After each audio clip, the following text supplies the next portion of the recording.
berkumpul di sini dalam keadaan sehat walafiat. Salam salam semoga selalu tercurahkan kepada junjungan kita Nabi besar Muhammad Sallallahu Alaihi Wasallam, kepada keluarganya, para sahabatnya, dan kita sebagai umatnya hingga akhir zaman. Amin amin ya rabbal alamin.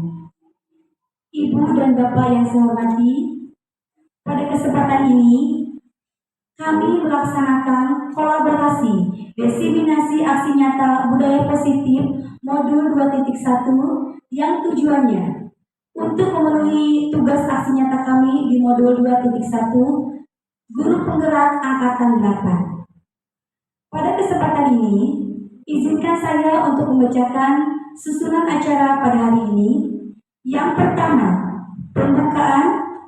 Yang kedua, inti, yaitu penyampaian aksi nyata budaya positif.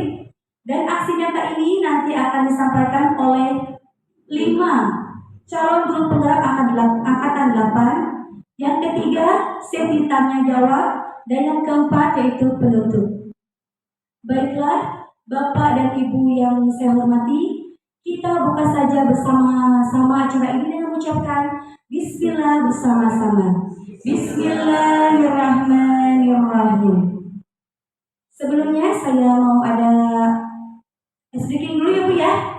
Kebetulan sekarang udah jam 12 ya Bu ya. Tapi Bapak Ibu masih semangat? Oke, kita speaking dulu ya. Cobanya ya. Tepuk semangat satu ya Bu ya. Kebetulan saya kan guru TK, jadi ada tepuknya ya. Tepuk semangat satu. Oi oi. Oi oi. Yes ya. Tepuk semangat satu. Oi oi. Oi oi. Yes ya. Terima kasih. Ada gajah, ada unta. Suka sekali makan kelapa. Kami buka presentasi ini. Assalamualaikum warahmatullahi wabarakatuh. Ya. Yang kedua ini sambutan ya. Sambutan dari Ibu Kepala Sekolah, yaitu Ibu Sauna SPDI kepadanya SD.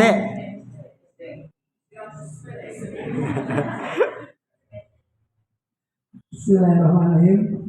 Assalamualaikum warahmatullahi wabarakatuh. Hamdan wa syukurillah, salatan wa salaman rasulillah, amma ba'du. Rabbi shrahli sadri wa yassir li amri wahlul 'uqdatam min lisani yafqahu qawli.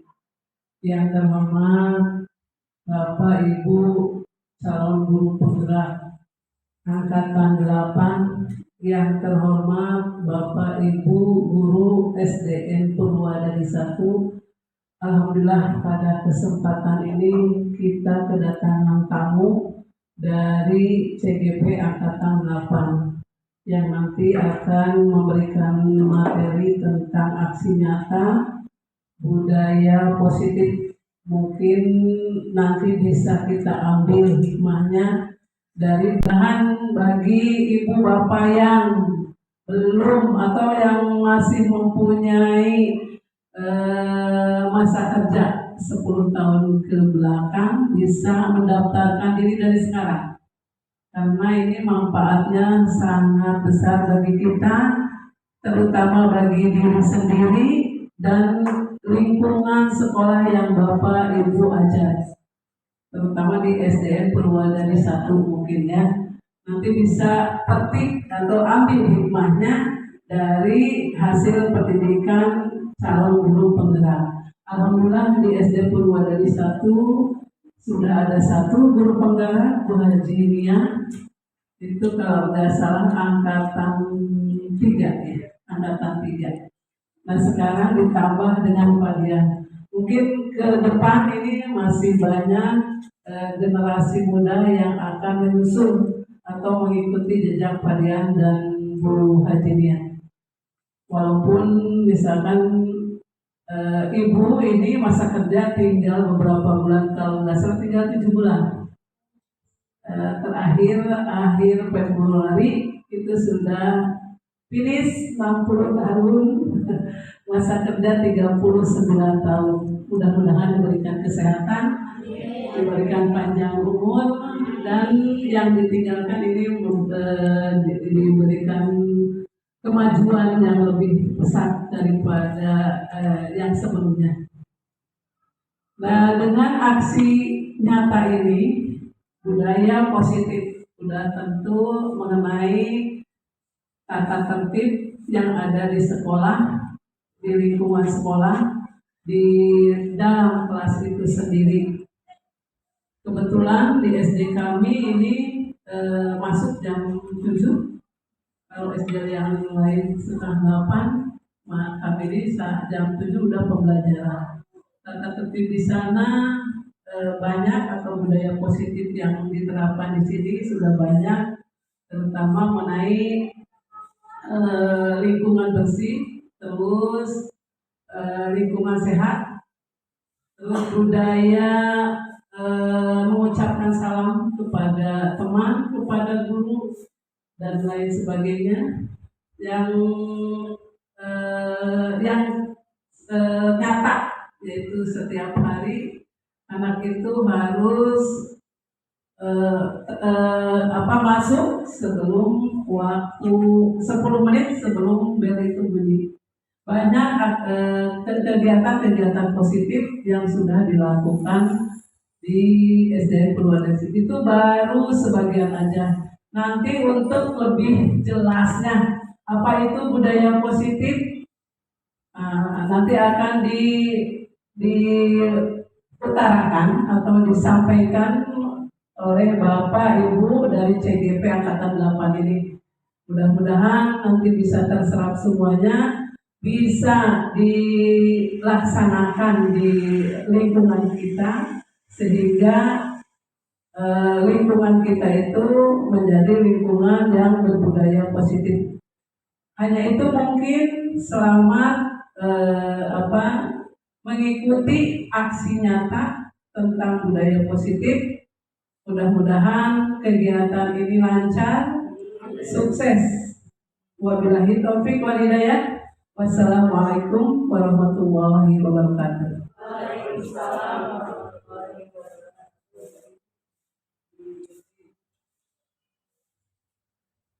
Terima kasih kepada Ibu Kepala Sekolah SDN Purwadadi 1 yang telah memberikan sambutannya.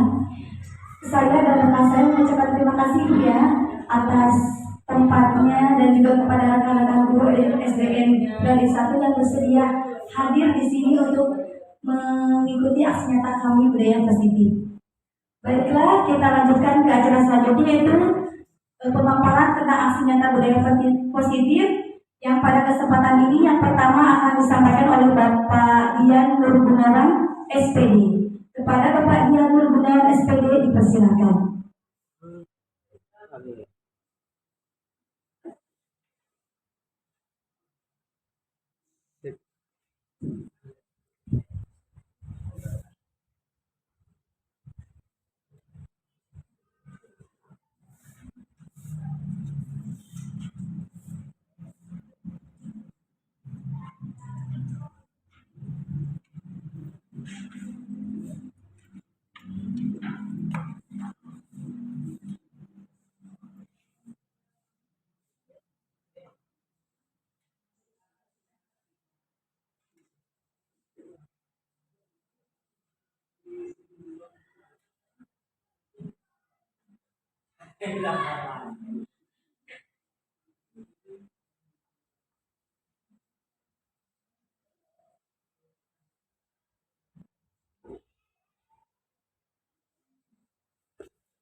Assalamualaikum warahmatullahi wabarakatuh.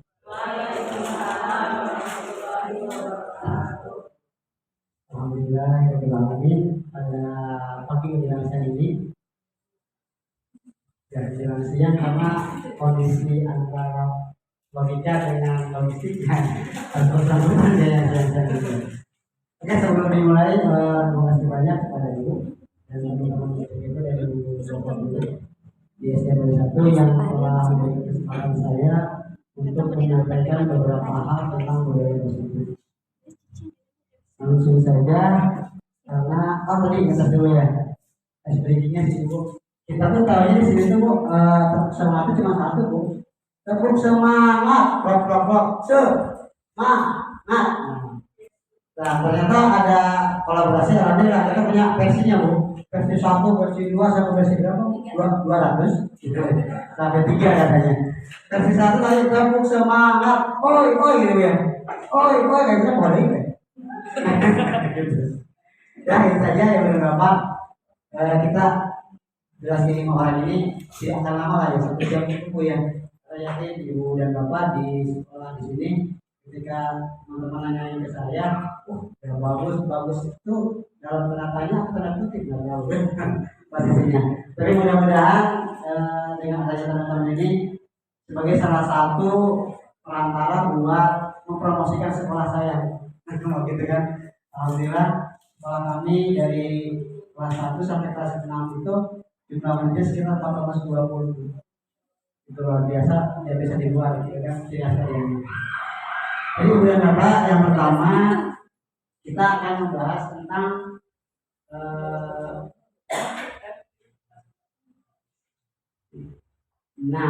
budaya positif. Tahukah Ibu dan Bapak budaya positif itu apa kira-kira?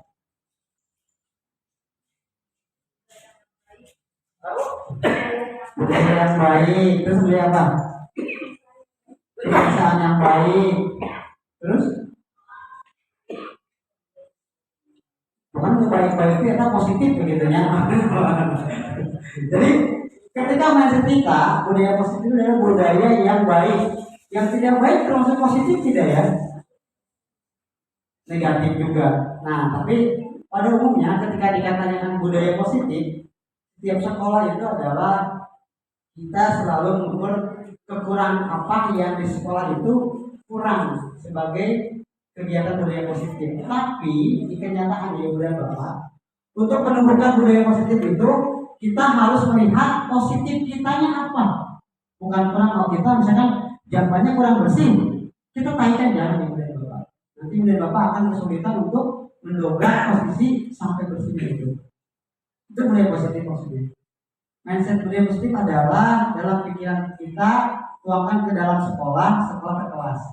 Budaya positif sudah tadi dipaparkan kan di sini ada kegiatan budaya bersih, budaya rohanian, gitu kan, jasmanian itu sudah diterapkan di sekolah ini. Maksudnya ibu dan bapak, ketika terjadi adanya budaya positif tersebut, ini maknanya kita simak baik-baik. Budaya positif di sekolah yaitu nilai-nilai dan kebiasaan-kebiasaan di sekolah yang berpihak pada peserta didik agar mereka dapat berkembang menjadi pribadi yang kritis, penuh hormat dan bertanggung jawab. Makanya ibu dan bapak ketika membuat budaya positif jangan melihat negatifnya. Kan kebetulan kita kalau mau sesuatu sekolah kamu itu kurang bagus, masih bagus kan tidak. Tapi lihat dulu positifnya apa nih. Contoh, kita kan sehari sudah bersih, berarti kita angkat budaya yang bersih. Gitu maksudnya. Kadang misalkan kita di sekolah kita tentang budaya positif tentang sekarang. Karena di kajian Jawa Tengah mengatakan bahwa pendidikan itu harus sesuai dengan kodrat peserta didiknya, kebutuhan peserta didiknya, baik secara alamiah maupun secara kodrat zaman sekarang, zaman gawai gitu ya, HP. Nah, ibu dan bapak kan kalau HP kita akan menerapkan teknologi ke siswa, sedangkan siswanya tidak mempunyai gawai atau HP. Jangan diangkat ibu dan bapak, karena kalau diangkat banyak hal yang perlu kita siapkan. Tentunya kan masa harus ngasih HP tiap orang kan nggak begitu ya. Kita punya fasilitas kayak Chromebook, kita punya semua. Berarti teknologinya kita simpan dulu. Tapi yang lain, kita menggunakan teknologi yang sederhana. Yang kita lakukan dalam membuat grup atau WA kelasnya masing-masing. Itu juga salah satu kegiatan budaya positif di bidang teknologi. Bagi ibu-ibu yang tidak bisa main HP nggak mungkin kan sekarang. Anaknya sudah canggih, apalagi ibu dan bapak ibu. Di sini pun alhamdulillah semuanya sudah di grup, ada 2 grup, orang tua siswa dan siswanya dibagi 2. Curhat ibu-ibu kayak ayah gitu kan, curhat orang tuanya ada siswanya ada juga gitu. Kebetulan di SDN 21 ini yang ramai nama di grup tanya baju seragam pakai apa gitu, bukan pembelajaran ya. Nah, yang mendukung dengan budaya positif itu adalah perubahan paradigma. Paradigma di sini adalah sebagai kita SDM, sumber daya manusia. Karena di setiap satuan pendidikan, ibu dan bapak gurunya minimal berkualifikasi S1. Betul ya? Baik kita berjenjang mapel maupun guru kelas. Tapi terkenal di dunia itu guru SD adalah guru borongan. Guru yang diborong segala-galanya. Baik itu dia sebagai mapel, dia sebagai ekstrakurikuler, dia sebagai BP, dia sebagai pemimpinan atau guru kelas sendiri. Kalau di SMP boleh bertanya ke teman-teman yang lain, mereka punya sendiri, tekun punya sendiri, gitu kan ya? Ya. Kalau misalkan anak kita menemukan berantem atau berkelahi di luar kelas, guru kelasnya cicing bu, langsung ke guru BP, digiring, guru kelasnya santai, itu enggak. Lagi makan berantem apa boleh gitu ya? Itu adalah salah satu perubahan budaya positif yang diawali dari paradigma. Di sini sudah dituangkan dalam filosofi pendidikan Ki Dewantara, yang mana poinnya adalah bukan tabula rasa. Semua anak terlahir dengan bakat masing-masing atau unik. Maksud di sini adalah ibu dan bapak di sekolah, terutama di kelasnya masing-masing, mempunyai keunikan sifat-sifat setiap peserta didiknya. Makanya kenapa pemerintah menyanangkan kurikulum berbasis Mandiri UKM ya kan sekarang kan, makanya ini sebuah terobosan untuk merealisasikan anak terlahir dengan kekuatan atau bakatnya masing-masing. Kadang kita sudah jenuh, anak itu misalkan tidak bisa mendengar full, contohnya kan, dulu kan kita ada yang inklusif ya. Anak itu tidak bisa menjawab pertanyaan dari kegiatan mendengar. Misalnya nulis, juga melihat dan menulis. Nah itu salah satunya. Tapi kita harus mencapainya. Ujiannya tersebut berarti tidak menggunakan audio, melainkan visual, gambar atau tulisan. Itu salah satunya. Ketika si anak tidak masuk sekolah, tentunya nanti kita bahas bareng-bareng ya teman masalah eksekusi bu ya. Kita bagi cukup gambar-gambar umum saja. Terusnya budi pekerti, sudah jelas itu tertuang di P5 ya. P5 itu nanti bu, tidak beli. Oh, nanti bisa dibuat proyek, apa? Profil, penguatan, terus profil, belajar, tubuh kulit hebat dari CGP bu. Luar biasa, hasilnya menunjang lagi Allah. Betul. Terusnya berikutnya adalah tugas guru menuntun bakat tersebut agar anak tumbuh dengan selamat dan bahagia. Maksudnya sekolah kebanyakan pada umumnya dari peserta didik itu menuntut bukan menuntun. Kita harus juara 1 PAI nih misalnya. Oh dipaksain sih anak kita. Dia juara 1, tapi kenyataannya tidak juara, malah anak mau juara. Makanya dalam kondisi di sini tugas guru adalah menuntun, bukan menuntut. Gitu. Jadi kalau di sini juga saya sendiri kan orang sini bu ya, kita tidak dikasih dulu seleksi untuk apa, siapa yang minatnya bagus kita tuntun sampai hasil ditanyakan nanti proses dulu. Ya alhamdulillah karena juga kita punya kursi kegiatan di kecamatan juara semua bu, alhamdulillah itu salah satunya. Tepuk tangan dulu dong bu. Selanjutnya guru ibarat petani, anak ibarat biji jagung. Jadi ibu dan bapak maksud filosofi Ki Hajar ini, ketika kita nanam jagung tidak akan tumbuh jadi padi. Jadi ketika anak itu, mindset kita atau pikiran kita, anak itu adalah kertas yang kosong. Sebetulnya anak itu bukan kertas yang kosong. Kertasnya ada tulisan. Tulisan apa sih Pak? Tulisan dari ibu dan bapaknya. Karakter, minat dan bakat yang ada di dalam dirinya selama dibawa dari rumah. Jadi ternyata pantesan ketika kita membimbing anak itu suka ngeyel. Karena bukan kertas yang kosong Bu. Ada tulisan-tulisan itu. Makanya tugas kita sebagai pengajar adalah menuntun agar si anak itu memenuhi kebahagiaan dalam minat dan bakatnya. Jadi enjoy lah. IKM seperti itu. Nanti kita terapkan di P5. P5 itu sebetulnya bukan penerapan ya, itu cuma singkatan saja kan. Profil pelajaran Pancasila. Tapi lebih tekanannya itu dari potensi, minat dan bakat, kemudian sebagainya. Jadi adalah kodrat alam dan kodrat zaman. Sudah saya dituangkan, kodrat alamnya itu anak misalkan dia sebagai petani, ya minimal lah kita ajarkan dulu pendekatannya melalui petani tersebut. Bu, ya kita bukan petani bagaimana ya, kita banyak caranya. Makanya adanya wawancara atau kita kenal sebagai pengenalan diri siswa dari awal. Kalau yang pernah menuliskan itu apa? Ya, asesmen sebelumnya. Diagnostik bisa anjing itu apa bahasa kita Bu? Ya akhirnya berpihak pada anak. Kita berpihak pada anak itu bukan berarti kita menghambat anak mengilu anak gitu. Sebenarnya bukan. Jadi maksudnya melihat anak itu dari minat dan bakatnya.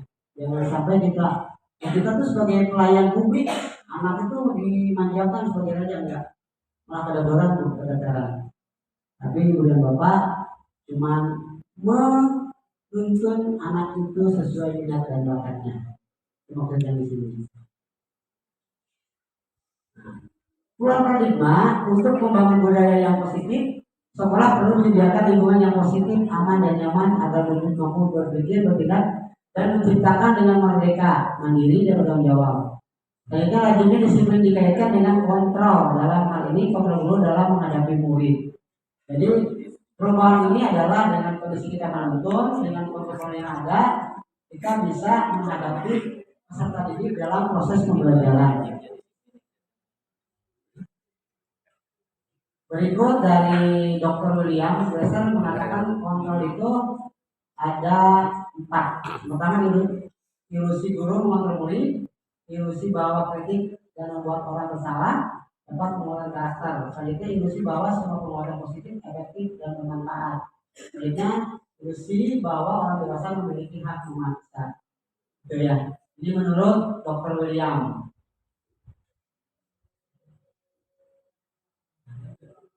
Break dulu ya. Kopi ya.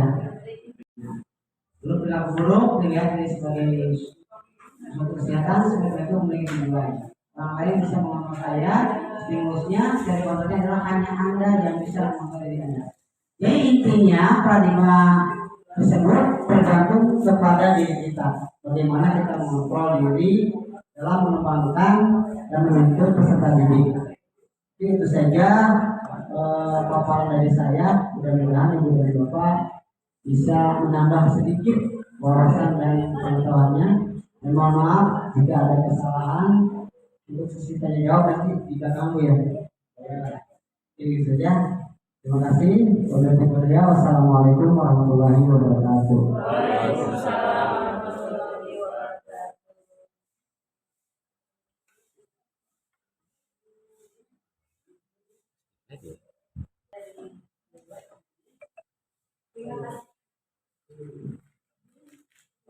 Terima kasih kepada Bapak Dian Gunawan SPD yang telah menyampaikan paradigma budaya positifnya dari aksi nyata budaya positif. Dan yang kedua yaitu penyampaian aksi nyata budaya positifnya yaitu akan disampaikan oleh saya sendiri, yaitu tentang disiplin positif. Sebelumnya saya kenalkan dulu nama saya ya Bu ya.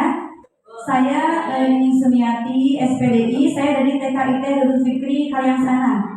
Dan di sini juga di SD Ya, di SD 1 ini juga ada yang sekolahnya ke sini. Kebetulan di TK kami dari berbagai wilayah, Pak.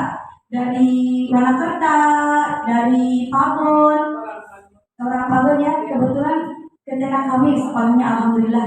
Dan juga alhamdulillah di TK kami juga ada 95 murid sekarang ya, Bu ya.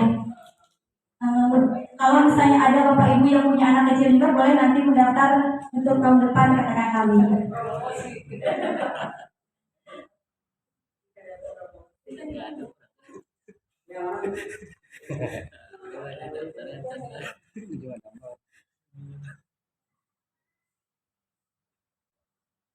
Nah, langsung aja Bu ya Bu ya.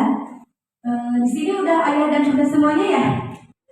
Udah punya anak semuanya? Oh belum, nggak apa-apa ya. Jadi biar nanti bisa didapat ketika sudah punya anak ya Bu ya. Ayah dan bunda, mendidik anak dan mempersiapkannya untuk mandiri adalah tujuan pengasuhan semua orang tua. Tidak hanya mandiri secara fisik dan materi, tetapi juga mampu mandiri dalam berpikir dan menentukan hal yang baik dan benar dalam perjalanan hidupnya. Ayah dan bunda perlu memberikan dukungan yang tepat agar anak mandiri. Salah satunya ialah dengan menerapkan pola disiplin yang memberikan dalam jangka panjang, yaitu disiplin positif.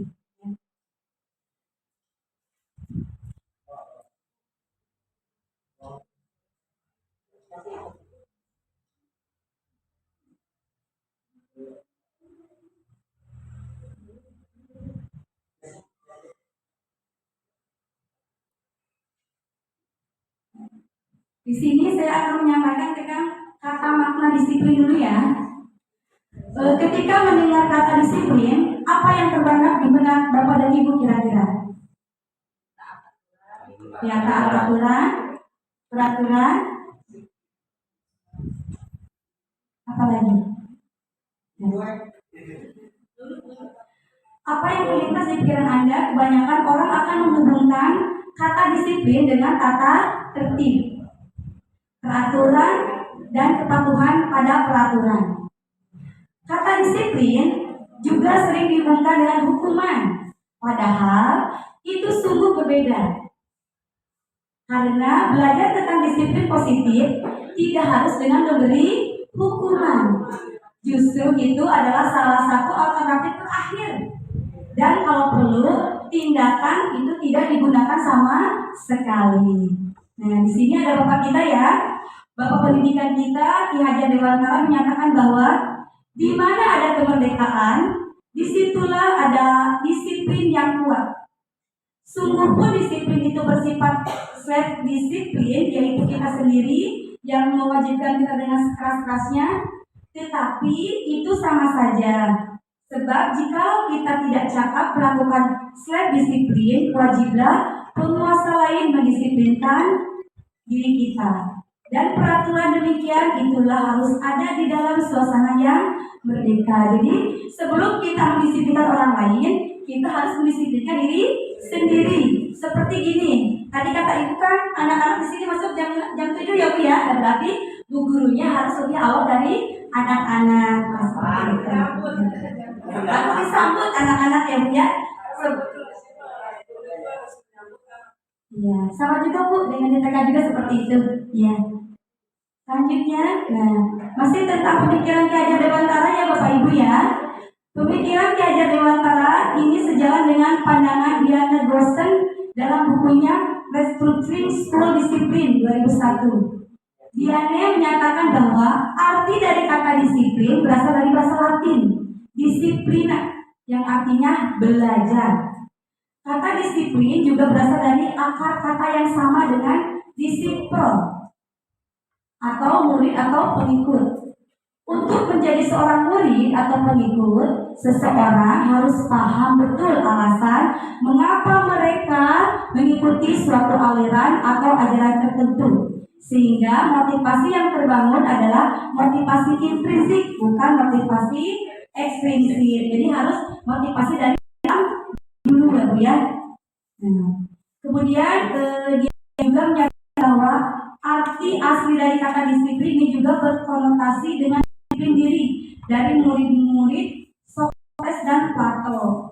Disiplin diri dapat membuat seseorang menggali potensinya menuju kepada sebuah tujuan, sesuatu yang dihargai dan bermakna. Dengan kata lain, disiplin diri juga mempelajari bagaimana cara kita mengontrol diri dan bagaimana menguasai diri untuk memilih tindakan yang mengacu pada nilai-nilai yang kita hargai, yaitu pada nilai-nilai yang positif, ya. Nah, selanjutnya, Bapak Ibu mungkin ada yang tahu pengertian disiplin positifnya. Tadi kan kalau kata pengajar Dewantara, disiplin itu aturan. Nah, sekarang disiplin positifnya kira-kira apa ya? Aturan yang positif mungkin ya Bu ya. Nah, disiplin positif di sini merupakan suatu cara penerapan disiplin tanpa kekerasan dan ancaman. Dalam praktiknya melibatkan komunikasi tentang perilaku yang efektif antara orang tua dan anak. Jadi di sini disiplin positif itu adalah disiplin yang tidak mengandung hukuman ya Bu ya. Dalam penerapan disiplin positif ini, anak diajarkan untuk memahami konsekuensi dari perilaku mereka. Selain itu juga disiplin positif mengajarkan anak tanggung jawab dan rasa hormat dalam berinteraksi dengan lingkungannya, ya. Jadi dengan disiplin positif ini akan membangun rasa tanggung jawab kepada anak ya Bu ya. Nah, disiplin positif merupakan salah satu penerapan disiplin yang bertujuan untuk menumbuhkan kesadaran serta memperdayakan anak untuk melakukan sesuatu tanpa sogokan, ancaman atau hukuman, ya. Nah, disiplin positif membuat anak mengerti bahwa misalnya ketika ia merapikan kamar tidurnya, maka ia akan merasa nyaman, bukan karena dihukum oleh mama jika tidak melakukannya karena ingin mendapatkan pujian, tetapi dia merapikan tempat tidurnya karena kalau tempat tidurnya rapi pasti dia akan nyaman tidurnya, ya. Nah, seperti itu. Silakan kalian. Selanjutnya, nah, di sini ada prinsip disiplin positif. Yang pertama sudah tadi jelaskan ya Bu ya, bahwa disiplin positif ini bukan untuk menghukum, tetapi menjadi anak bertanggung jawab, ya. Nah, yang kedua, bersifat pembinaan dan meluruskan kesalahan anak agar anak tahu mengapa salah dan kerugiannya untuk mereka jika melakukan hal tersebut. Seperti tadi ya, membersihkan kamar, kalau anak-anak tahu alasannya, kan dia akan merapikan tempat tidurnya supaya dia nyaman. Tapi kalau dia tidak tahu keuntungannya dengan dia merapikan tempat tidur, mungkin dia akan membiarkan saja tempat itu tidur berantakan, ya. Kemudian selanjutnya yaitu menerapkan peraturan, ya. Terus lagi tegas. Nah, prinsip disiplin di sini positif tegas. Ini tegas itu bukan untuk menghukum, tapi menjadikan anak lebih bertanggung jawab dan menjadikan anak lebih sadar dirinya, ya. Selanjutnya yaitu memberi konsekuensi yang tidak merugikan anak. Dengan tadi anak-anak merapikan tempat tidurnya, kan itu akan memberikan positif ya, rasa positif kepada anak. Anak-anak tidak akan rugi dengan dia merapikan tempat tidurnya, tetapi dia akan merasa nyaman. Nah, selanjutnya menghormati martabat anak. Nah, terus selanjutnya lagi mengembangkan perilaku prososial dan disiplin. Selanjutnya memaksimalkan partisipasi, menghormati kebutuhan perkembangan anak dan kualitas hidup aktif, menghormati motivasi dan sudut pandang kehidupan anak, dan memastikan penegakan kesetaraan dan keadilan. Jadi prinsip disiplin positif itu ya Bu ya, memastikan penegakan kesetaraan dan keadilan. Adil di sini yaitu menempatkan sesuatu pada tempatnya. Kita tidak pilih kasih ya dalam mendisiplinkan positif. Nah, terus selanjutnya, ngantuk nggak Bapak Ibu? Saya kecepatan nggak? Enggak. Kita speaking dulu ya. Kita tepuk yang kedua. Tadi kan kita tepuk yang satu ya. Tepuk semangat satu.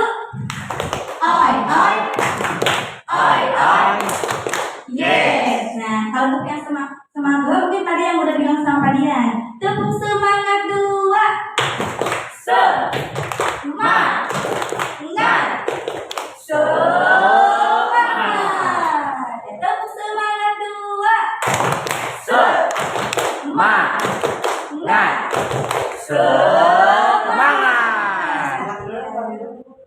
Tepuk semangat 3. I the best.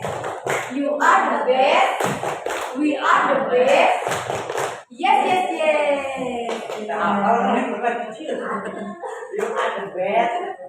Kita lanjut ya Bapak Ibu ya. Oke. Disiplin positif dilaksanakan dengan cara, yang pertama mengajarkan anak tentang hak dan tanggung jawab, aturan dan norma. Jadi di sini dalam disiplin positif ini kita mengajarkan anak tentang haknya. Haknya itu apa sih kira-kira Bapak dan Ibu? Kalau anak-anak haknya apa ya? Mendapatkan pengajaran, terus mendapatkan kasih sayang, ya. Nah, terus juga di sini mengajarkan anak cara untuk mengelola tindakan mereka melalui tindakan kemampuan kecakapan hidup dan keterampilan sosial, seperti menghargai orang lain, menghargai temannya, kerjasama, komunikasi, dan menyelesaikan masalah. Jadi disiplin positif juga bisa anak supaya bisa dia menyelesaikan masalahnya. Bagaimana sih supaya tempat tidur itu rapi? Berarti dia harus merapikan. Nah, itu termasuk juga salah satu masalah ya Ibu untuk anak didik kita ya. Nah, selanjutnya mengembangkan kesadaran anak akan dampak dari tindakan mereka terhadap orang lain baik dan buruk. Terus juga mengembangkan keinginan anak menjadi lebih peduli dan menghormati orang lain. Terus juga memahami pemahaman anak tentang bagaimana aturan dan hasilnya dapat melindungi hak dan kebutuhan seseorang. Itu ya Bu, disiplin positif bisa dilaksanakan dengan cara seperti itu. Nah, terus selanjutnya cara-cara alternatif mendisiplinkan anak bagaimana? Nah, yang pertama ya, mengganti hukuman fisik dengan cara mengajarkan anak tindakan sosial yang positif. Daripada dihukum, dipukul secara fisik, anak diajarkan bagaimana dia harus bertanggung jawab, hormat, dan perhatian terhadap orang lain. Nah, yang kedua yaitu anak beraksi lebih baik ketika peraturan dan harapan diuraikan dan dipahami dengan jelas, dan ketika mereka melakukan secara konsisten. Itu ya cara alternatif yang kedua. Terus cara alternatif yang ketiga, mendorong dan memuji anak untuk perbuatan yang baik.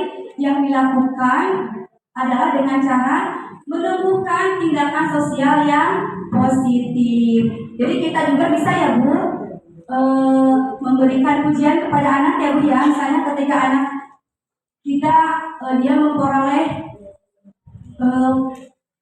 ranking yang bagus ya, kita kasih reward. Tapi itu juga jangan terlalu sering ya Bu ya, nanti takutnya kecanduan juga ya.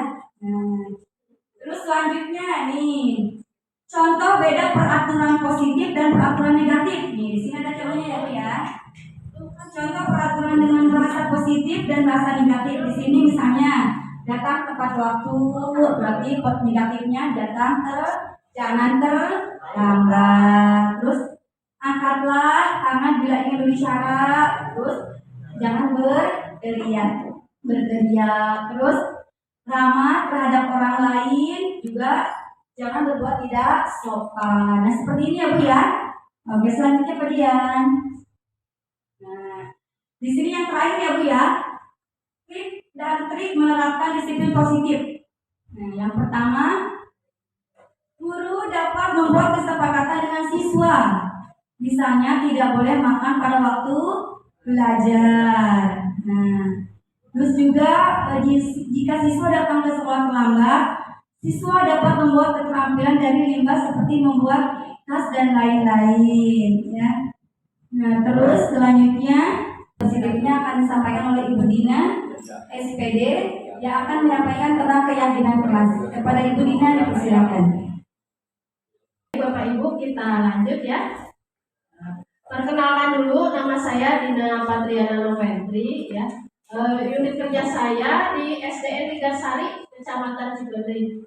Di kesempatan ini saya akan menyampaikan keyakinan kelas. Keyakinan kelas yaitu nilai-nilai kebajikan atau prinsip-prinsip universal yang disepakati bersama secara universal, lepas dari latar belakang suku, negara, bahasa, maupun agama. Menurut Gossen, tahun 1998, suatu keyakinan kelas akan lebih memotivasi seseorang dari dalam atau intrinsik. Seseorang akan lebih bersemangat untuk menjalankan keyakinannya daripada hanya sekedar mengikuti serangkaian peraturan. Jadi kalau kita bikin peraturan kan kadang-kadang suka dilanggar ya sama siswa. Nah mungkin dengan adanya keyakinan kelas karena disepakati oleh semua siswa, jadi mereka merasa memiliki, merasa ikut andil dalam pembuatan keyakinan kelas sehingga bisa meminimalisir pelanggaran. Mungkin itu tujuannya. Keyakinan kelas, hukuman, dan penghargaan. Mengapa tidak peraturan saja? Mengapa harus keyakinan kelas? Nah, untuk mendukung memotivasi intrinsik kembali ke nilai atau keyakinan-keyakinan, lebih menggerakkan seseorang dibanding mengikuti serangkaian peraturan yang sudah saya sampaikan tadi. Jadi dengan harapan adanya keyakinan kelas, siswa merasa memiliki ikut andil dalam tahap pembuatannya, sehingga kalau dia mau melanggar mikir lagi, oh saya yang bikin ini, oh saya yang melanggar. Nah itu harapannya supaya siswa kita bisa patuh terhadap peraturan.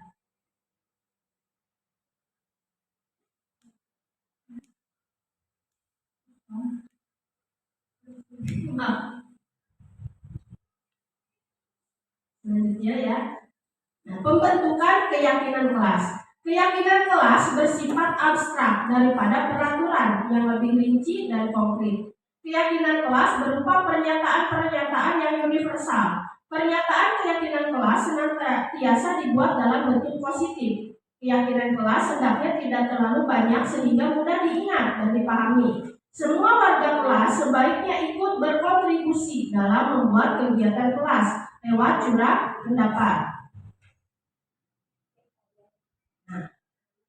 Peraturan, contohnya, ya, selalu kembalikan ke tempatnya. Dilarang mengganggu orang lain. Hadir sekolah 15 menit. Dilarang melakukan kekerasan, dilarang menggunakan narkoba, dan sebagainya. Itu adalah contoh peraturan yang sering kita buat di kelas. Nah, berbeda dengan keyakinan kelas. Nah, keyakinan kelas itu yang pertama, selalu kembalikan buku ke tempatnya. Berarti itu kan tanggung jawab. Nah, berarti yang dicantumkannya tanggung jawabnya. Yang kedua, menghormati orang lain dan diri sendiri. Nah, itu sudah mencakup dilarang mengganggu orang lain. Menghormati orang lain, komitmen pada tujuan. Nah, itu berarti sudah mencakup hadir di sekolah 15 menit. Terus kemudian keselamatan, menghormati orang lain. Nah, itu berarti dilarang melakukan kekerasan. Yang selanjutnya kesehatan. Berarti itu mencakup dilarang menggunakan narkoba. Menghormati orang lain dan kesabaran, kesehatan dan keselamatan. Nah itu contoh dari keyakinan kelas. Jadi keyakinan kelas lebih universal dan sifatnya positif. Dan dibentuk atas dasar kesepakatan antara siswa dan guru. Jadi siswa ikut andil. Ayo mau apa gitu, bikin apa keyakinan kelasnya. Nah ini proses saya ketika membuat keyakinan kelas ya. Jadi saya kasih sticky note ke anak-anak. Mereka suruh membuat peraturan apa yang harus diterapkan di kelas. Satu orang saya kasih satu. Setelah mereka tulis, kemudian mereka menempelkan. Nah, setelah ditempel, nanti kita rembukan bersama anak-anak apa aja keyakinan yang kelas yang kita sepakati. Jadi di situ anak-anak ikut andil gitu, ikut partisipasi sehingga mereka merasa memiliki dalam peraturan atau keyakinan kelas tersebut. Nah, dihukum oleh penghargaan. Nah itu kalau kita membuat hukuman itu pengaruhnya jangka pendek dan jangka panjang. Dulu kan kita kalau dihukum sama guru kadang-kadang sok kehelnya Bapak Ibu, kadang-kadang timbul dendam. Bahkan saya pernah dengar cerita guru-guru saya saya senior di rekan sejawat gitu. Dulu anak itu tuh bandel, dimarahin sama gurunya. Nah ketika dia udah dewasa, dia sudah menjadi orang yang sudah bermanfaat lah gitu, terus jadi jelema secara orang sudah lama. Datang ke rekan sejawat saya, Pak, mana sih si bapak eta? Saya mah dendam kene baheula pernah dihukum, dikurung di WC sampai segitunya. Sampai lebih ditanya gitu si bapak eta teh. Nah itu dampak dari pengaruh jangka pendek dan jangka panjang dari hukuman. Selanjutnya penghargaan menghukum. Penghargaan mengurangi dan penghargaan tidak efektif. Jadi hukuman itu tidak efektif. Yang selanjutnya itu tadi merusak hubungan ya antara guru dan murid karena timbul dendam. Kita lalu dihukum kan manusiawi ya, tidak ada orang yang mau disalahkan sehingga timbul dendam mau disalahkan terus hukum gitu kan. Nah itu efek negatif dari hukuman. Selanjutnya, nah tindakan guru coba. Saya minta ibu bapak guru ya, ibu bapak di sini identifikasi ini masuknya ke hukuman atau konsekuensi ya. Yang pertama, mencatat 100 kali dalam buku. Saya tidak akan terlambat lagi. Kira-kira masuknya ke hukuman atau konsekuensi? Oke, catat konsekuensi yang pertama ya. Yang kedua, lari mengelilingi lapangan basket 2 kali. Itu oke, berarti konsekuensi hukuman. Ketiga, murid diminta untuk push up. Hukuman. Selanjutnya, menggantikan kertas tugas teman yang telah dicoret. Konsekuensi. Membersihkan tumpahan air di meja. Konsekuensi. Meminta murid tidak mengenakan sepatu seharian di sekolah karena tidak mengenakan sepatu hitam. Ayo, konsekuensi hukuman. Oke, yang terakhir, lari mengelilingi lapangan basket 2 kali. Nah, oke, kita cek and recheck jawaban Bapak dan Ibu guru ya. Jeng jeng. Nah, ternyata ini ya mencatat itu maksudnya hukuman. Ya, jadi tidak ada kesepakatan. Itu kehendak guru. Mana yang halangan terus nulis 100 kali itu kan berarti hukuman datangnya dari guru saja. Dan sepakati dengan murid. Lari mengelilingi lapangan. Kenapa hukumannya sama? Karena itu kehendak guru, tidak ada kesepakatan. Nah, kita ambil contoh yang konsekuensi. Menggantikan kertas tugas teman yang telah dicoret-coret. Jadi si anak nyoret-nyoret kertas temannya. Jadi disuruh mengganti. Itu maksudnya konsekuensi ya, karena ada kesepakatan ya antara kedua belah pihak. Nah, kita kaji lebih dalam perbedaan hukum dan hukuman dan konsekuensi. Nah, jika hukuman itu sesuatu yang menyakitkan harus terjadi. Jadi sesuatu yang merasa tersakiti. Nah, itu maksudnya hukuman. Yang kedua, membuat anak sakit fisik maupun hati. Yang ketiga, anak membenci kedisiplinan. Akhirnya anak benci gitu kan, jadi ngewak lah gitu. Terus dipaksakan, merasa dipaksa, mendorong anak menyakiti diri sendiri. Konsep diri yang buruk, anak belajar untuk membunyikan kesalahan, marah, rasa bersalah, dipermalukan, merasa tak dihargai. Nah itu contoh dari hukuman ya. Nah beda dengan konsekuensi. Nah kalau konsekuensi sesuatu yang harus terjadi karena kesalahan atau perbuatan ketidakdisiplinan mereka. Yang selanjutnya, membuat anak merasa tidak nyaman dalam jangka waktu pendek. Jadi membuat rasa bersalah lah. Yang selanjutnya, anak menghargai disiplin. Akhirnya dia disiplin. Ya, selanjutnya stimulus tanggapan mendorong anak agar mudah menyesuaikan diri. Konsep diri yang baik, anak belajar untuk mematuhi peraturan, dan yang terakhir kehilangan hak, dibuat tidak nyaman, diasingkan untuk sementara. Nah itu konsekuensi. Nah mungkin itu Bapak Guru yang bisa saya sampaikan. Untuk selanjutnya saya kembalikan ke Ibu Moderator.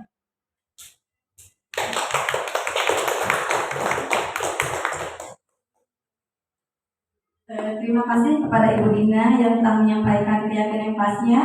Selanjutnya yaitu tentang kebutuhan dasar manusia yang insya Allah akan disampaikan oleh Ibu Rini SPDI. Kepada Ibu Rini dipersilakan. Assalamualaikum warahmatullahi wabarakatuh. Sudah berapa tadi, berarti sudah 3 orang ya Pak Bu. Saya di sini akan memaparkan tentang kebutuhan dasar manusia. Sebenarnya mah bukan ingin memberitahu atau apa ya istilahnya, kita sharing. Mungkin ada yang sudah tahu duluan daripada saya gitu, tapi mari kita sharing gitu ya. Kebutuhan dasar manusia, kita semua manusia pasti membutuhkan kelima hal ini. Yang pertama ini kita berarti dulu ya, kalau di bahasa Sunda bahasa Indonesia mah survival gitu ya, survive, bahasa Inggrisnya mah survive. Apa itu? Kebutuhan bertahan hidup. Kira-kira kita untuk bertahan hidup butuh apa aja Bapak Ibu? Makan, Betul. Apalagi? minum, Ya, fisiologinya itu adalah makan, minum, tidur, terlindung dari panas dan hujan. Itu adalah kebutuhan untuk bertahan hidup. Ya, yang berikutnya adalah ke sini, cinta kasih ya. Ya, cinta kasih ya. Kalau kita mungkin ini dari pasangannya, dari keluarganya, dari temannya, itu sudah menjadi kebutuhan dasar manusia. Ya, kebutuhan apa? Yang kedua itu adalah kebutuhan kasih sayang. Dan siapa aja? Yaitu mungkin kalau di sini, gitu ya, kalau dari teman sekolah, mungkin dari kepala sekolahnya, dari teman sejawatnya, gitu. Kalau di teman keluarga, ya dari orang tua kita, dari pasangan, dari anak-anak kita. Nah, itu. Kemudian yang ketiga adalah penguasaan, ya, kebutuhan penguasaan. Misal, ya, penguasaan itu untuk membuktikan kemampuan. Nah, kebutuhan dasar dia diakui sebagai seorang pemimpin, atau bahkan dan saya di sini menjabat sebagai apa ya, kalau sebagai wali kelas gitu mungkin ya, butuh pengakuan dari anak-anak gitu kan. Nah, itu pengakuan penguasaan, jadi ada kemampuan gitu di situ. Kemudian yang berikutnya adalah kesenangan. Ada yang pergi jalan-jalan, ibu-ibu mau shopping, jangan itu ya Bu, ini sering dibahas. Nah, kesenangan juga kita butuhkan. Apa yang dilakukan untuk memenuhi kebutuhan kesenangan kita? Ya nyanyi, mungkin ada yang bernyanyi, gimana? Pusing-pusing nyanyi gitu kan. Mungkin itu bisa jadi ya, itu kebutuhan kita. Lamun abi mencuri misalnya gitu. Ya sampai ke tukang seblak, ada kena bakso. Nah, itu adalah pemenuhan kebutuhan kesenangan.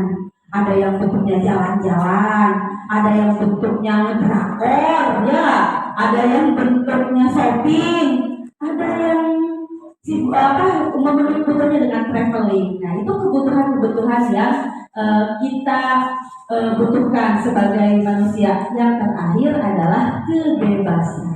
Kebebasan di sini bukan kebebasan apa, tapi kebebasan bergerak, kebebasan berpendapat. Nah, ini adalah 5 hal dasar yang memang harus dipenuhi. Nah, ini juga bisa terjadi sama anak-anak kita ketika kita berada di dalam kelas, gitu ya. Yang tadi sama Bu Nino dijelasin, ada hukuman, kemudian ada konsekuensi, gitu ya. Kemudian tadi sama Bu Nini juga dijelasin, ada budaya positif, gitu ya.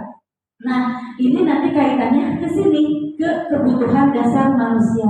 Kalau misalnya ada anak nih yang nakal di kelasnya, yang ngobrol temenak gitu ya, padahal gurunya kenerangkan, atau misalnya ada anak yang tiduran, ya sebetulnya kan anak melakukan itu ada yang apa ya, ada keinginan untuk dipenuhinya. Coba ditaruhnya mau leres gitu kan, kunaon gitu ya, bawa wae kan lucu belajar kan gitu ya. Oh iya Bu, tadi misalnya saya tidurnya kemalaman main game, nah itu gitu ya. Nah, ini 5 kebutuhan dasar ini kita sebagai manusia pasti harus terpenuhi Jadi ketika anak itu melakukan kesalahan, mungkin ada yang tidak terpenuhi dari mereka. Kemudian saya akan melanjutkan dari kebutuhan dasar ini ke posisi kontrol kita, baik itu sebagai orang tua di rumah ataupun posisi kontrol kita sebagai guru atau orang tua selama di sekolah. Ada 5 posisi kontrolnya ya Bu. Mana yang ke bawah? Ini Bu. Lewat.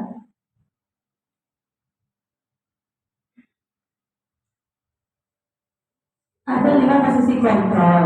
Nah, ini nih yang serunya. Tapi ada budak Zumbi ke sekolah misalnya telat, terus orangnya diskusi, kurang dan disegak, jam sekarang yuk. Nah, itu kan ada yang bisa gitu, ada di rumah pakai itu ada posisi belum sadayana. Nah, posisi kontrol kita itu di mana? Kita akan memposisikan kita sebagai orang tua atau sebagai guru. Yang pertama, itu adalah memposisikan diri kita sebagai penghukum. Nah, coba nanti diingat-ingat dari kelima ini kita di posisi mana. Yang pertama adalah sebagai penghukum. Lupa kayaknya di lapangan kadang-kadang kamu telat. Nah, itu kita posisinya sebagai penghukum. Atau misalnya anaknya nggak pakai baju olahraga, nggak pakai sepatu yang sudah disepakati di sekolah, harusnya pakai sepatu hitam, ini dia pakai sepatunya putih gitu ya. Nah, ini sesuai aturan. Nah, copot sepatunya ya. Jangan dipakai sampai kamu pulang.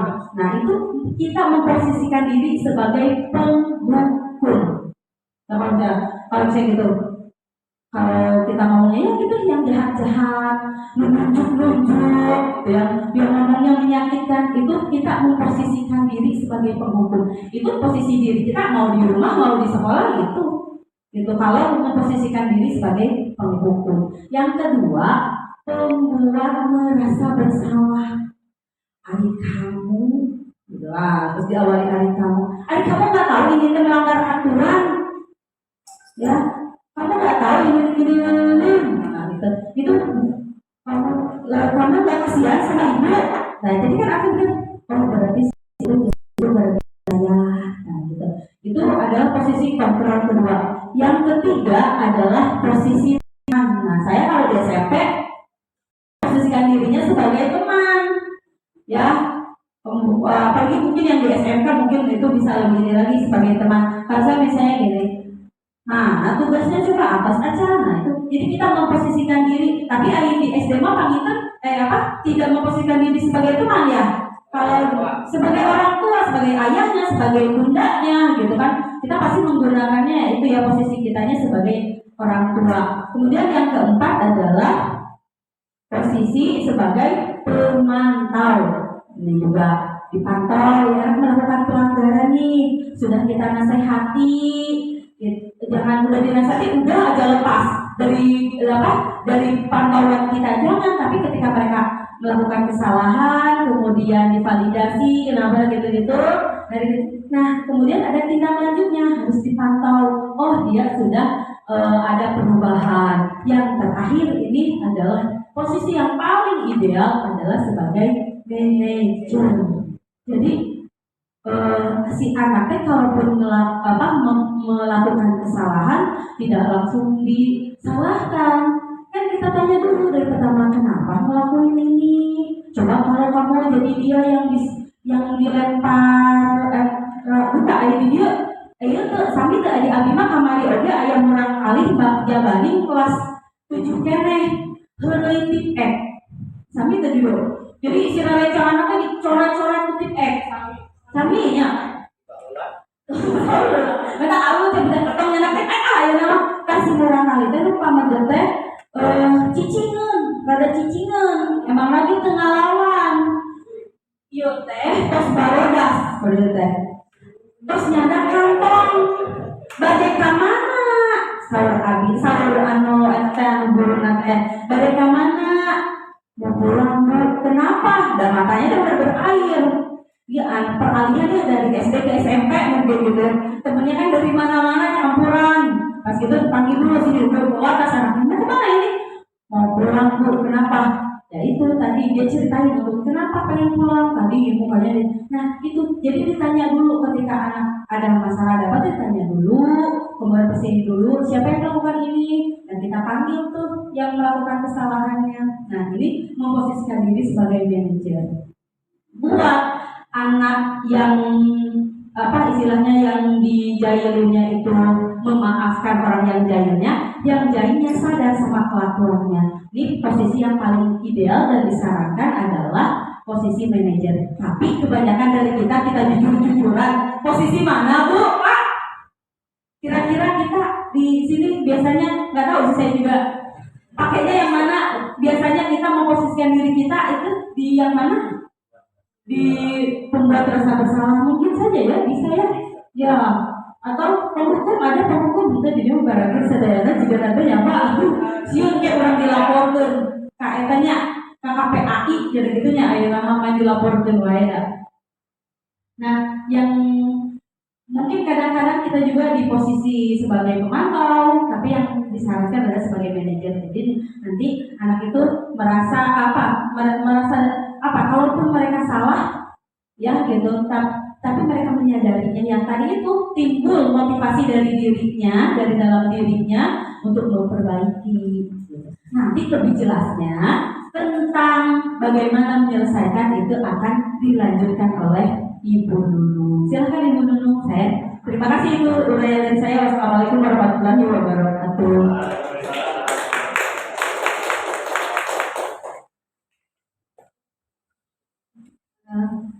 Mohon maaf.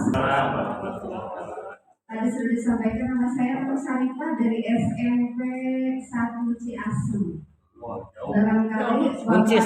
ada yang pernah dengar Spensacis. Kalau Mecis itu SMA-nya. Oh iya. Kalau SMP-nya Spensacis is the best. Ya, kebetulan SMP 1 Ciasem itu sudah sekolah penggerak juga. Kemarin kebetulan saya BK ikut di PKP-nya pendidikan sekolah penggeraknya perwakilan dari BK. Sehingga agak sedikit nyambung antara PGP dengan PKP.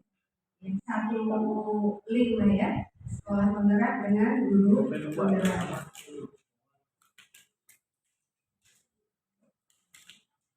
Ini ada sedikit tayangan untuk merequest ya biar tidak bosan. Tulisan terus ya Bu. Kita lihat sedikit video yang sudah saya unduh dari YouTube, bukan saya buat karena nggak bisa. Saya unduh, tapi di bawahnya ada alamatnya. Ini berarti saya sudah izin gitu ya bahwa ini video diunduh dari YouTube. Dituliskan.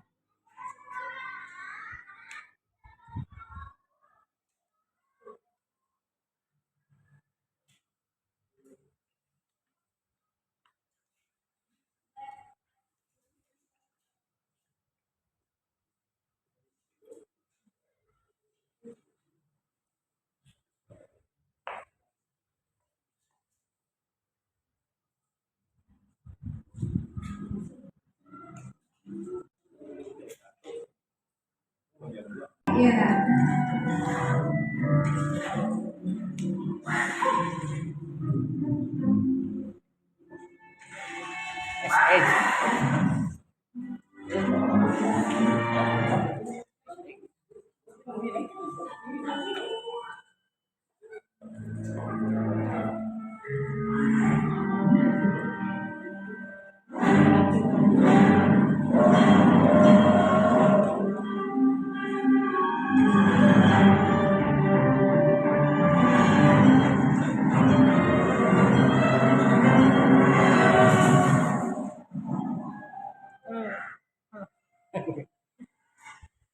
Kembang.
sudah melihat ya video pendek. Apa yang bisa kita ambil dari tayangan tadi? Coba, mangga Bapak Ibu. Nilai apa yang bisa kita ambil dari tayangan tadi? Ada kekerasannya juga ya, ketika melihat temannya punya direbut. Ya, tapi teman barunya itu, kalau nggak salah itu tuh binatang lama itu, sejenis unta. Tapi bukan unta, ini lebih imut-imut dari unta. Kalau unta kan ada punuknya ya, kalau ini enggak. Nah, apalagi Bu di ujungnya? Lama itu memaafkan tidak, malah ingin melindungi ya, bukan membalasnya, tapi malah melindungi. Tapi ada sisi sedihnya juga, ketika kamu sudah berbuat baik, begitu dia ketemu sama komunitasnya, sama-sama pinguin, ya dia ditinggalkan. Tapi ada kesadaran yang timbul bahwa ketika dia sudah menerima kebaikan, tadi disebut sebagai apa? Ada disebut sebagai well-being-nya. Ada rasa bahwa saya juga punya hati gitu. Akhirnya tergerak untuk melakukan kebaikan atau istilah disebut dengan budaya positif. Saling mengingatkan. Jadi kita punya prinsip bahwa keburukan orang itu tidak mesti dibalas dengan keburukan. Tapi justru ketika kita membalas dengan kebaikan, menjadi banyak yang diikuti. Tidak hanya satu pinguin, tapi lebih dari beberapa pinguin. Begitu juga kita. Kadang kita suka, kenapa ya kok orang begitu? Padahal kita nggak ngapa-ngapain, kok orang agak nyinyir aja gitu. Benar nggak Bu? Pernah nggak punya rasa gitu? Tapi kalau kita cukup punya positif thinking atau budaya positif, mungkin lama-lama orang menjadi lebih paham. Akhirnya menjadi istilahnya well-being atau sekolah yang berbudaya positif. Ya. Kita lanjut dengan slide berikutnya ya Bu. Nah, tadi sudah dibahas mulai dari disiplin, kemudian apa itu keyakinan kelas, sampai dengan posisi kontrol ya. Nah kita lanjut dengan apa sih itu restitusi di pembahasan terakhir untuk materi budaya positif. Jadi restitusi itu adalah proses menciptakan kondisi bagi murid untuk memperbaiki kesalahannya sehingga mereka bisa kembali pada kelompok mereka dengan karakter yang lebih baik. Seperti tadi ya Bu yang saya filmkan tadi yang lihat seperti itu.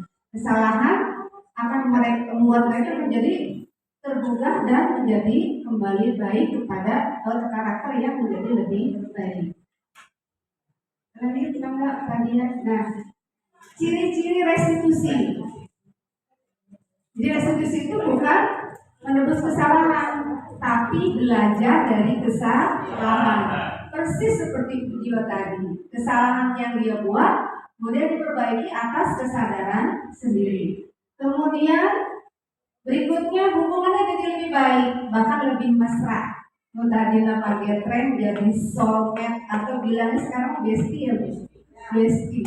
Ya. Kemudian yang ketiga, tawaran bukan paksaan. Tadi juga sama, buahnya ditawarin ya Bu. Gak nih makan kayak gitu kan, tapi ditawarkan. Sehingga menjadi lebih apa? Menjadi lebih enak. Kalau kita makan dipaksa sama makan sendiri kan beda. Ya.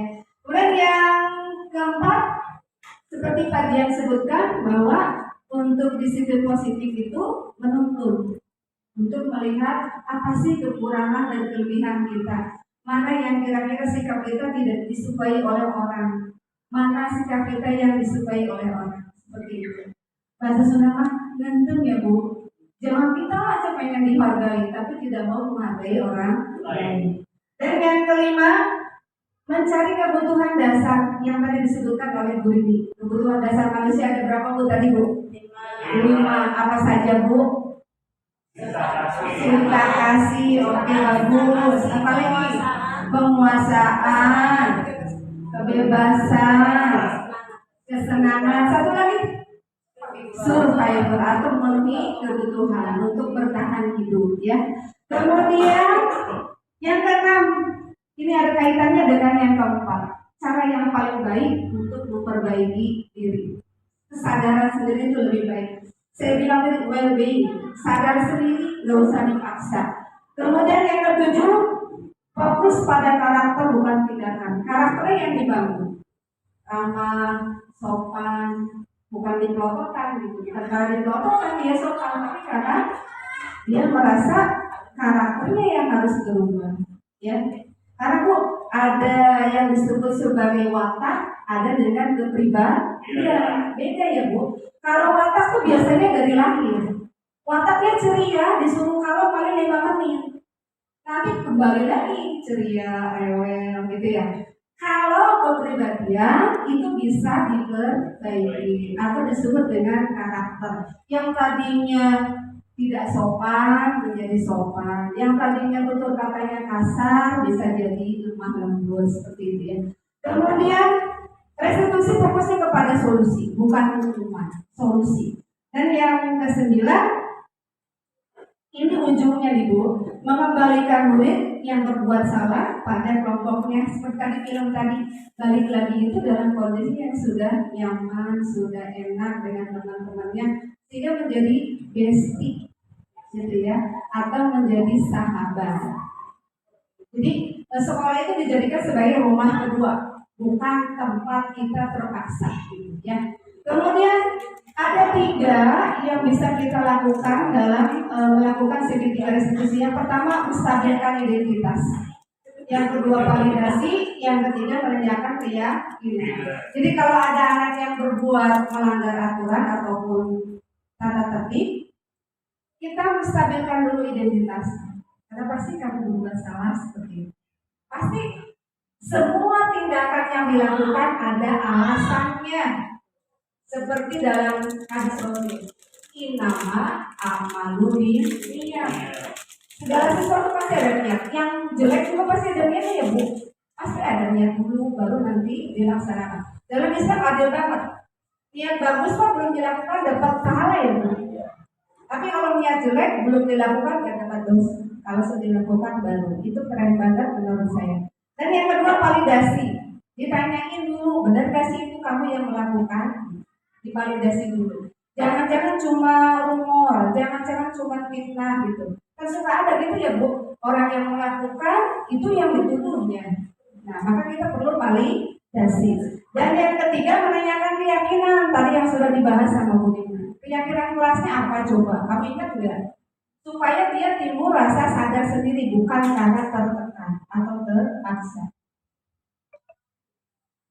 Berikutnya adalah, ini Bu polanya, segitiga restitusi. Validasinya apa sih? Kamu tentu punya alasan. Itu biasa pertanyaan ibu guru BP kalau di SMP. Kalau di SD, bapak ibu guru kelas mungkin, atau plus dengan wali kelas. Ya. Kemudian berikutnya menstabilkan identitas. Setiap orang pasti punya kesalahan. Tidak ada manusia yang sempurna. Saya suka bilang gitu terus, ibu juga sama punya kesalahan. Tidak tiba-tiba jadi tua, pasti SMP dulu kan gitu. Maka dia akan berubah. Nah, yang terakhir adalah kamu ingin menjadi apa? Nah, ini berarti menanyakan keyakinan.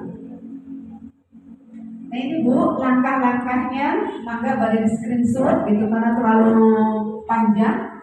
Karena waktunya sudah siang sekali, saya nggak usah membacakan ya, mungkin dari sekitar film aja udah kelihatan ya Bu. Bagaimana kita harus menyikapi siswa ketika dalam kondisi yang melanggar keyakinan bersama atau keyakinan kelas. Nah ini Bu contohnya, diajak ngobrol dulu, ini kayaknya anak SD deh Bu fotonya, ya. Ditanyain dulu baik-baik gitu ya, diajak ngobrol dulu. Karena setiap orang pasti ada alasan, kemudian ada juga yang harus diingatkan dan seterusnya. Sampai kita mencari solusi. Nah ini Bu sedikit pantun sebelum penutup. Ke warung beli makanan, warungnya milik Bu Salman. Bila ada kesalahan mohon dimaafkan, bila ada perasaan segera ungkapkan.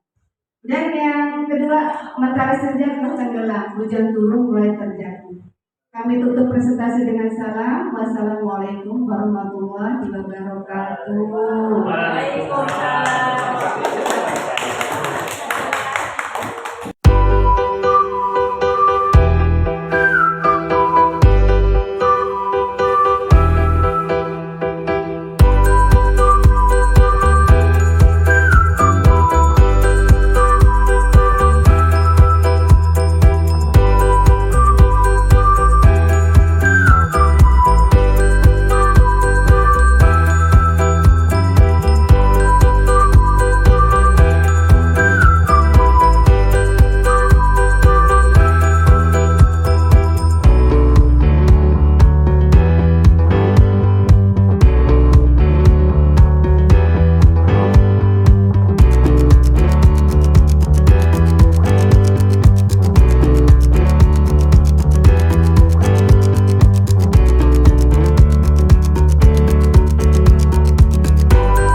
ulang tadi dengar Bapak dari kelas bahwa kamu dengar bersama sifat.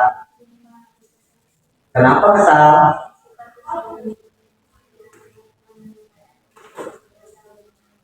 Oh, itu wajar lah. Kalau kamu marah, jika Bapak ada yang mengasihi kamu, Bapak juga akan berbuat hal yang sama.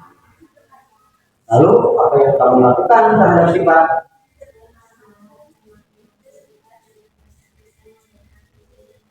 Oh itu, berarti kamu berbuat seperti itu ada alasannya.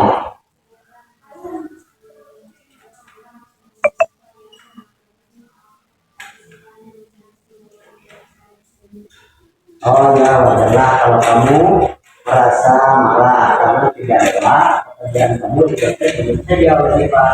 Bapak sangat menghargai tindakan kamu tidak berbuat lebih daripada dia. Sekarang coba kita pikirkan tindakan kamu marah sampai melukai dia. Apakah sesuai dengan keyakinan kita? Oh, menurut kamu keyakinan apa yang sudah dilanggar? Iya betul. Menurut kamu menghormati antar teman penting tidak? Oh baik. Penting. Jadi keyakinan apa yang harus kamu lakukan pada saat kamu sedang marah? Oh iya, kamu bersedia memperbaiki masalah ini? Apa yang kamu lakukan untuk memperbaiki untuk masalah ini?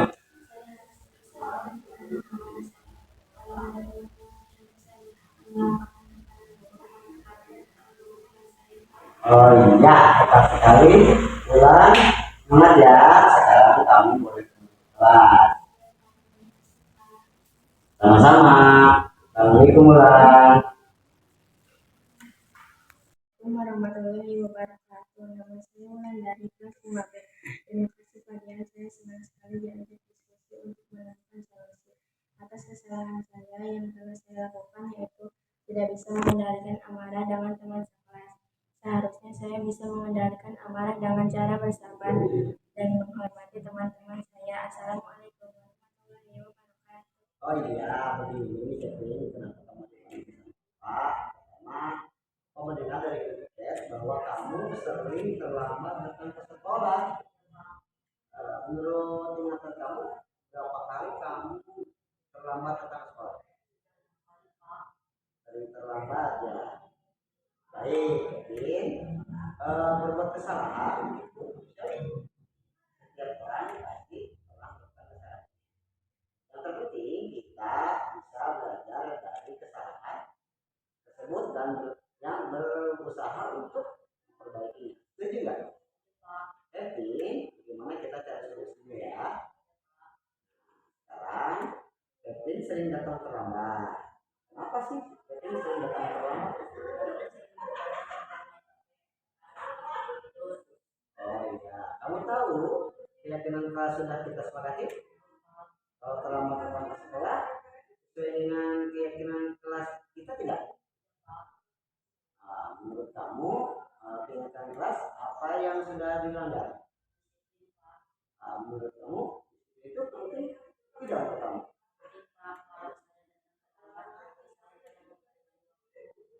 Tuh, menghargai waktu penting dan sangat bermanfaat untuk diri kamu dan kita semua. Seperti kita menghargai orang-orang di sekitar kita. Jadi, memupuk rasa disiplin itu bisa melatih rasa kepedulian terhadap teman-teman kalian.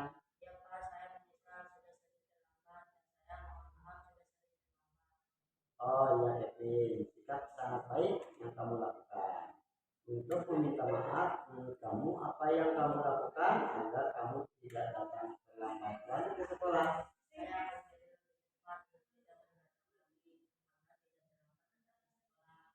Baik Kevin, kamu sudah menemukan solusinya dan Bapak akan kerjasama dengan orang tua kamu agar kamu tidak datang terlambat dan tidak melakukan begadang sehingga kamu datang terlambat ke sekolah lagi.